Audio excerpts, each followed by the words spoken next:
7,6 sekuntia, se on paljon. Sitten Jari Matti Latvala ja Miikka Anttila. 30, oikein 2. 20,1. Kaiteet lopussa. Ei oo. Sori, se oli mummoka. Koetaan tästä jatkaa.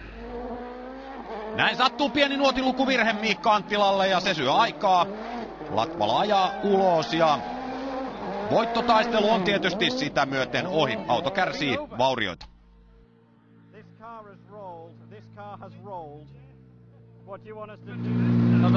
Paljon ollaan ajettu yhdessä ja mä oon tehnyt paljon virheitä. Nyt ensimmäistä kertaa kävi Miikkalle pieni virhe, että luki vähän väärin nuotin ja se oli niinku sellainen keskinopea mutka ja niin mentiin täyttä sinne ja ei se olisi kestänyt mennä täyttä, niin mä jarrutin ja mentiin peräerillä ojaa ja siinä nurin, mutta hyvä, että päästiin jatkaa ja katsotaan, ei tässä ole mitään hätää, saadaan vaan ohjaus kuntoon, niin kyllä tää tästä.